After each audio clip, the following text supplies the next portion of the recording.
तो hello dear students, स्वागत है आपका फिर से अवर गुरुकुल में। आज लेकर आए हैं बहुत ही धमाकेदार video.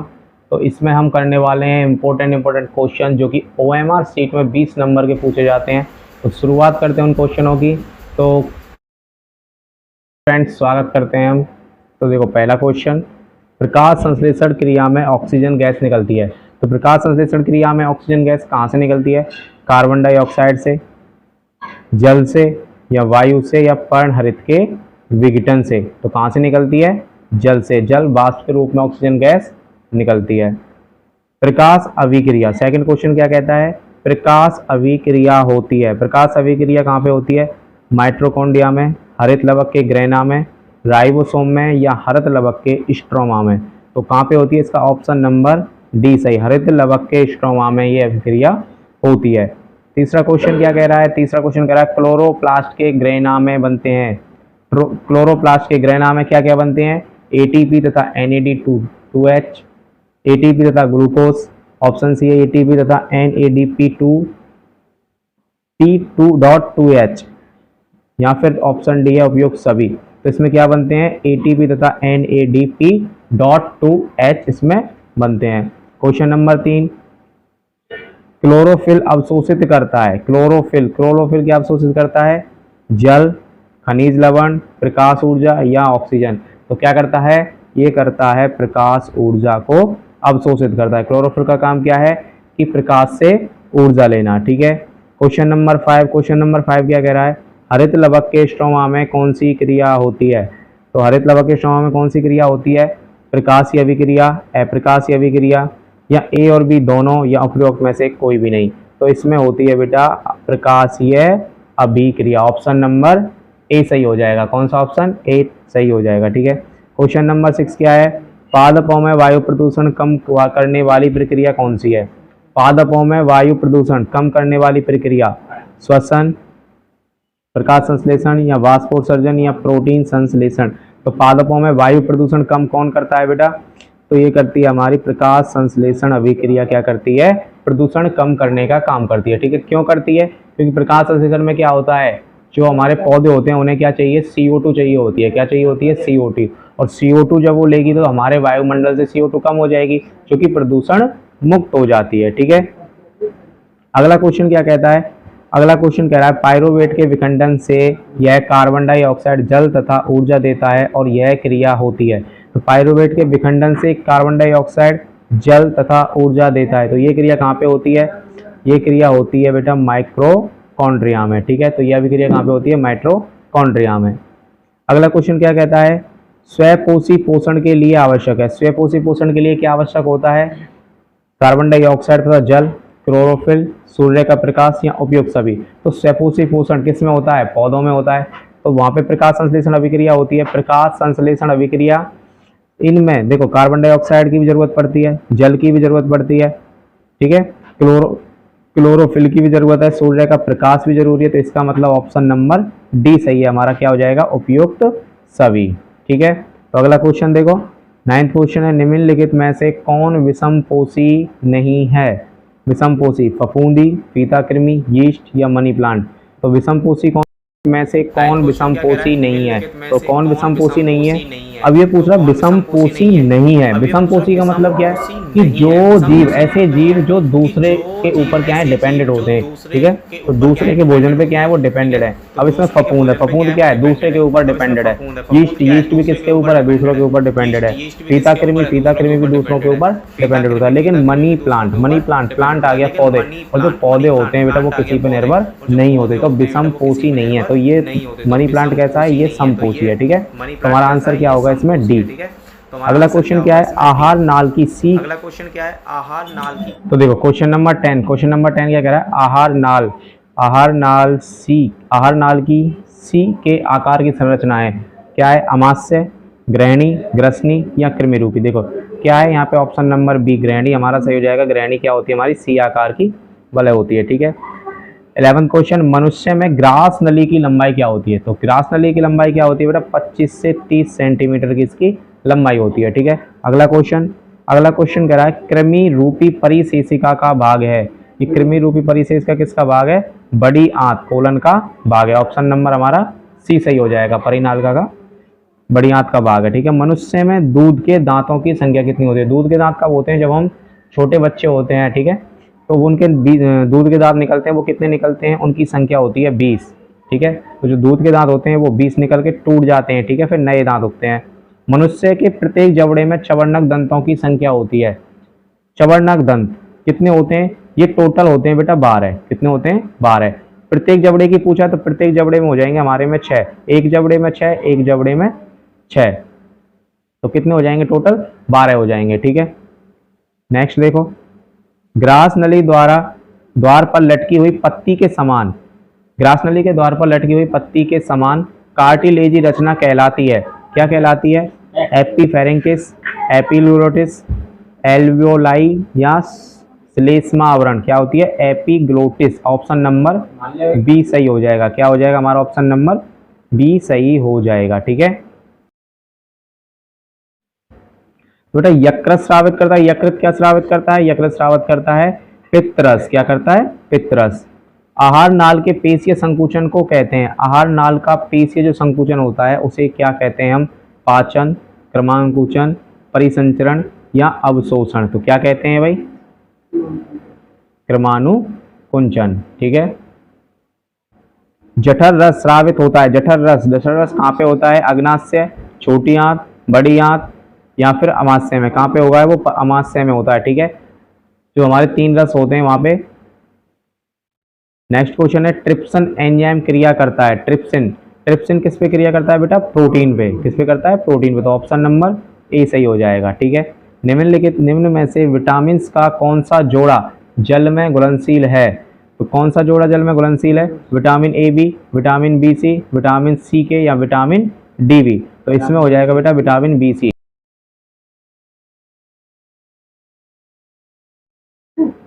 Vitamin B C. Vitamin C का अच्छा स्रोत है। विटामिन सी देखो बेटा, अंडा, मछली, गेहूं या संतरा। तो ये संतरा, हमारा संतरा सही हो जाएगा। बेरी रोग किस विटामिन की कमी से होता है? बेरी विटामिन बी की कमी से होता है। लेकिन इसमें ऑप्शन दिए हैं vitamin B1, vitamin B3, vitamin B2, vitamin B5। तो ये हो जाएगा B1 की वजह से। तो देखो क्वेश्चन है, बेरी रोग किस विटामिन की कमी से होता है? Berry vitamin B. मेन चीज तो क्या है? विटामिन बी की कमी से क्या होता है? बेरी रोग होता है। लेकिन इसमें हम ऑप्शन दे दिए विटामिन B1 या फिर विटामिन B2, विटामिन B3 या विटामिन B5। तो देखो क्या होगा इसमें? Vitamin B1। मेन क्या होता है? विटामिन B1 की कमी से क्या होता है? बेरी रोग होता है। अगर यहाँ पे कोई ऑप्शन होते विटामिन ए, सी, डी या बी, तो हम डायरेक्ट बी लगा देते, लेकिन इसमें अब बी के ही ऑप्शन दे दिए, क्योंकि बी भी तो कई टाइप की विटामिन होती हैं, तो इसलिए हमें याद रखना है। तो विटामिन बी। निम्नलिखित में से मनुष्य की लार में पाया जाता है? टॉयलिन, लाइसोजाइम, पेप्सिन या टॉयलिन व लाइसोजाइम दोनों। तो इसमें दोनों पाए जाते हैं, ठीक है। तो हमारी लार में कौन सा एंजाइम पाया जाता है बेटा? दोनों। क्वेश्चन नंबर अगला है, ऊर्जा की मुद्रा, या फिर ऐसे पूछ सकता है निम्न में से कौन ऊर्जा का सिक्का या मुद्रा के रूप में जाना जाता है? तो पहला ऑप्शन है एटीपी या क्लोरोफिल, ठीक है। तो देखो जैसे हम किसी भी चीज को नापते हैं, रुपयों को नापते हैं, भार को नापते हैं किलोग्राम में, पैसों को नापते हैं रुपयों में। तो ऐसे जो ऊर्जा की मुद्रा है, ऊर्जा को हम किस में मापते हैं? एटीपी में मापते हैं, ठीक है। ग्लाइकोलाइसिस की प्रक्रिया संपन्न होती है। ग्लाइकोलाइसिस ये कहाँ होती है? कोशिका द्रव्य में, राइबोसोम में, माइटोकॉन्ड्रिया में या अंतर्द्रावी जालिका में। तो ये क्रिया कहाँ पे होती है? माइटोकॉन्ड्रिया में। अगला क्वेश्चन है, ग्लाइकोजेनेसिस क्रिया में बनता है। ग्लाइकोजेनेसिस में क्या बनता है? ग्लाइकोजन, प्रोटीन्स, ग्लूकोज या विटामिन। तो इसमें बनता है ग्लाइकोजन। ऑप्शन नंबर बी सही हो जाएगा, ठीक है। नेक्स्ट क्वेश्चन है, ग्लाइकोलाइसिस के अंत में कितने एटीपी अणुओं का लाभ होता है? कितने एटीपी बनते हैं उसमें? 2, 0, 4 या 8। तो कितने बनेंगे बेटा? 2 बनेंगे। कितने बनेंगे? 2 बनेंगे। तो देखो नेक्स्ट क्वेश्चन क्या कह रहा है, मानव हृदय में कक्षों की संख्या होती है। मनुष्य के हृदय में कोष्ठों की, कक्ष कह लो, कोष्ठ कह लो, कितनी संख्या होती है? ऑप्शन ए है 1, 2, 3 या 4। तो कितनी होती है बेटा? 4 होती है। उसमें पाए जाते हैं दाएं आलिंद, मतलब आलिंद और निलय 2 चीज होती हैं, लेकिन वो 4 हैं, दाएं आलिंद, बायां आलिंद, दायां निलय और बायां निलय, ठीक है। तो नेक्स्ट क्वेश्चन है, पल्मोनरी सिरा खुलती है। पल्मोनरी सिरा, फुफ्फुसीय सिरा बोलते हैं जिसे, वो खुलती है या रुधिर लाती है। तो वो रुधिर कहाँ पे लाती है? दाहिने आलिंद में बाएं आलिंद में या बाएं निलय में या दाएं निलय में। देखो बेटा सबसे पहले पल्मोनरी जो सिरा है वो क्या लेके आती है, वो हमारी शुद्ध रक्त लेके आती है। कहाँ से लेके आती है, फेफड़ों से और हृदय तक लेके आती है। तो वो कहाँ लेके आएगी, बाएं आलिंद में लेके आएगी। ठीक है, तो बाएं आलिंद में हमारा शुद्ध रक्त आता है, ये ध्यान रखना है। नेक्स्ट क्वेश्चन है, फेफड़ों से शुद्ध रक्त आता है, फेफड़ों से। अब फेफड़ों से जो शुद्ध रक्त आएगा वो भी कहाँ पे आता है, हमारा बाएं आलिंद में आता है। ठीक है ना, ध्यान रखना है। शुद्ध रुधिर को शरीर के विभिन्न भागों में ले जाती है। जो हमारे शुद्ध रुधिर है वो शरीर के विभिन्न भागों में कहाँ से जाएगा, हृदय से जाएगा। और हृदय से कहाँ पे जाता है, कौन लेके जाता है? पहला ऑप्शन है सिराएं, महासिरा, दायां निलय या महाधमनी। तो बेटा महाधमनी क्या होती है, हमारी शुद्ध रक्त को ले जाने का काम करती है। और अशुद्ध रक्त को कौन लेके आता है, अशुद्ध रक्त को लेके आती है सिराएं। ठीक है, ध्यान रखना।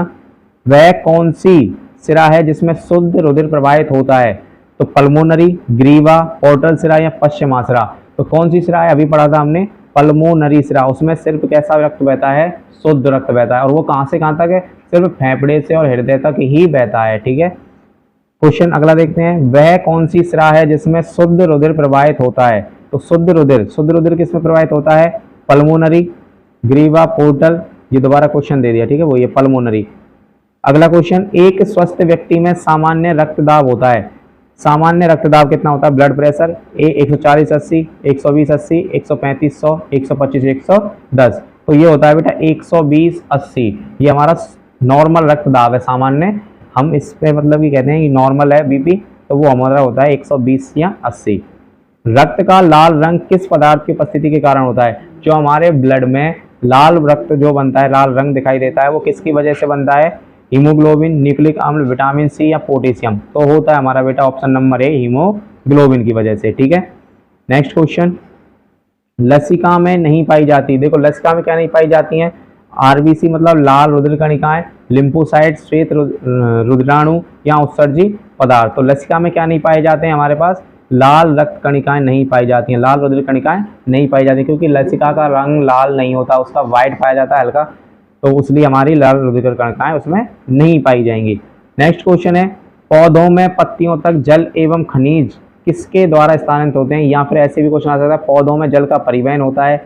या क्वेश्चन ऐसे भी बन सकता है, पौधों में जड़ों द्वारा अवशोषित जल व खनिज लवण का परिवहन किसके माध्यम से होता है? पहला ऑप्शन फ्लेम द्वारा, बी जाइलम द्वारा, सी मज्जा से, डी रंध्र से। तो किससे होता है बेटा? ऑप्शन नंबर बी, जाइलम से हमारा जो पौधों में जल पहुंचता है, जड़ के द्वारा जाता है, लेकिन उसको कौन लेके जाता है? जाइलम द्वारा उसका परिवहन होता है। ठीक है, नेक्स्ट क्वेश्चन, पौधों में भोजन का स्थानांतरण होता है। तो पौधों में भोजन जाइलम द्वारा, फ्लोएम द्वारा या ऑप्शन सी कॉर्टेक्स द्वारा, मज्जा द्वारा। तो ये होता है बेटा फ्लोएम द्वारा।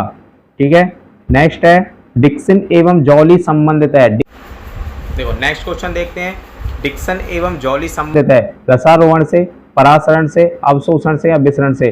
तो डिक्सन एवं जॉली ऑप्शन नंबर ए सही हो जाएगा हमारा, किससे संबंधित है? रसारोहण से। नेक्स्ट क्वेश्चन है, निम्नलिखित में से कौन सा त्वचा का कार्य नहीं है? त्वचा क्या नहीं काम कर सकती?